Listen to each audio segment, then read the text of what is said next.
వారికి ఉన్నది central government ఉదాహరణ పోలవరం డీటెయిల్ చెప్పవలసిన లేదు, అందరూ చదువుతారు. 6,200 కోట్లు పెట్టారు. ఎవరిచ్చింది? పోలవరంకి అప్పిచ్చింది, స్టీల్ ప్లాంట్కి అప్పిచ్చింది. అవి మనం లెక్క వేయకూడదు. సెంట్రల్ గవర్నమెంట్ వరల్డ్ బ్యాంక్ దగ్గర తీసుకొని మన రాష్ట్రాన్ని తాకట్టు పెట్టిన బడ్జెట్ ఇది. ప్రతిదీని ఉజ్జకను నువ్వు మందు 50 రూపాయలది 150 రూపాయలకు అమ్ముతున్నావు, కడుపులు కొడుతున్నావని మందు గురించి కూడా కామెంట్ చేశాడు పవన్ తమ్ముడు.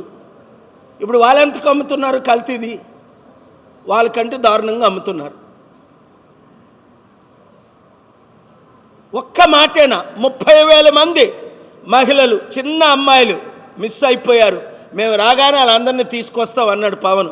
ఈరోజు 30,000 అమ్మాయిల గురించి ఒక్కరోజైనా మాట్లాడా? సనాతన ధర్మం అంటూ దేశం అంతా తిరుగుతున్నాడు. రోజు మోదీని తిట్టేవాడు, ఇప్పుడు సనాతన ధర్మం అనే తిడుతున్నాడు. అందరినీ తిడుతున్నాడు, క్రైస్తవుల్ని, మహమ్మదీయుల్ని, హిందూ లీడర్స్ని. అరే, రాష్ట్రం బాగుపడాలి అంటే, దేశం బాగుపడాలంటే హిందూ, ముస్లిం, క్రిస్టియన్ శాంతిగా ఉండాలి. ఇదే శాంతిని నేను 155 దేశాల్లో పర్సనల్గా ప్రకటించి 200 కోట్ల మందిని శాంతి ప్రియులుగా చేశాను. వార్ మాంగర్స్ని, డిక్టేటర్స్ని.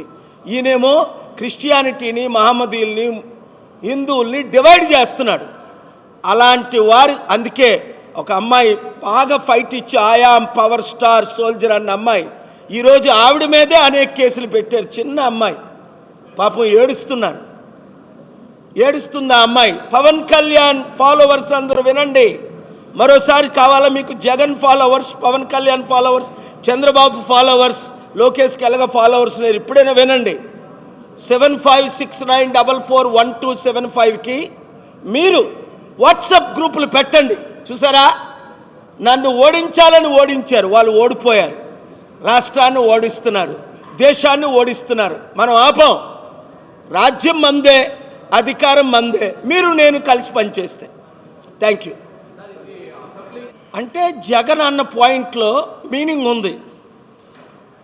3 సీట్లు గెలిచిన వారికి ఢిల్లీలో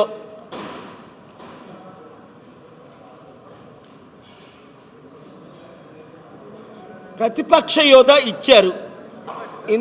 ఇందిరాగాంధీ 400 ఎంపీలు గెలిచినప్పుడు మన తెలుగుదేశం పార్టీ 30 గెలిచిన ప్రతిపక్ష హోదా ఇచ్చారు.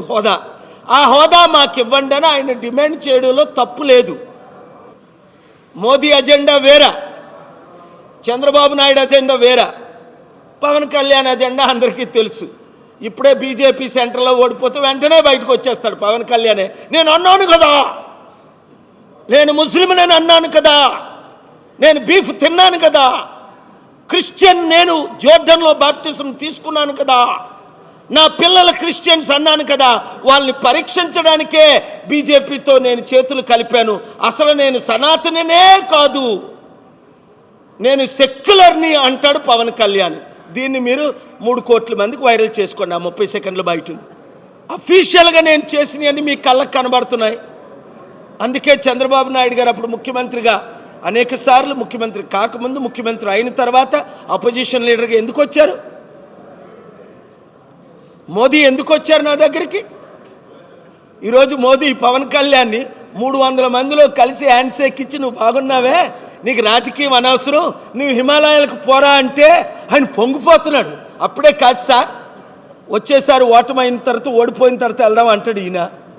ఆయనేమంటాడు, నువ్వు రోజుకో మాట్లాడుతున్నావు, పూటకో వేషం వేస్తావు, నీకేదో ఫాలోయింగ్ ఉందనుకున్నా. ఆంధ్రప్రదేశ్, తెలంగాణ తెలుగు ప్రజల మధ్య, తెలుగు ప్రజలందరికీ తెలిసిపోయింది నువ్వు అవసరం ఇదని. ఇంకా ఎందుకు నీకు రాజకీయం, నువ్వు సన్యాసం తీసుకో అంటాడు. పాప సన్యాసం తీసుకుంటే భారీ పిల్లలుగా. నేనిచ్చే సలహా ఏంటంటే పవన్ తమ్ముడికి, నువ్వు బయటకు వచ్చేసాయి, నీకు వాళ్ళు సెట్ అవ్వరు, నువ్వు ఊగినా ఎవడు పట్టించుకోవట్లేదు, నువ్వు మాట్లాడినా ఎవరు వినిపించుకోవట్లేదు. ఎందుకు అంటే నువ్వు ఎన్ని దశావతారాలు ఎత్తావు. ఒక వీడియో నాకు దగ్గరికి వచ్చింది. ఆయన దశావతారాలు ఎత్తడం, సిపిఐని పొగడ్డం, సిపిఎంను పొగడ్డం, బీఎస్పీని పొగడ్డం, టీడీపీని తిట్టడం, మరలా టీడీపీని పొగడ్డం, కాంగ్రెస్ని తిట్టడం, మళ్ళీ కాంగ్రెస్ని పొగడ్డం, కమ్యూనిస్టులు తిట్టడం, ఇంకొక కమ్యూనిస్ట్ నేషనల్ హూగో చావేజ్ లీడర్స్ని ఫోటోలు పెట్టుకోవడం, ముస్లింలని పొగడ్డం, ఇప్పుడు ముస్లింలని అల్లాని తిట్టడం. యేసుప్రభు గురించి ఎవరైనా అలా మాట్లాడతారా? అల్లా గురి ఒరేయ్, నువ్వు యేసుప్రభు జోలికి వెళ్ళావా మసి అయిపోతావు. నేను ఏ రోజైనా రాముని తిట్టానా, కృష్ణుని తిట్టానా, వెంకటేశ్వర స్వామిని తిట్టానా? హైందవులకు హైందవ భగవంతులు వారి నమ్మకాలు మనం గౌరవించాలి. నువ్వు ముస్లిము క్రిస్టియన్కి మరోసారి పెట్టావా, అప్పుడు గుండి గీయడం కాదు, ఇప్పుడు గుండి గీస్తారు అసలుగా.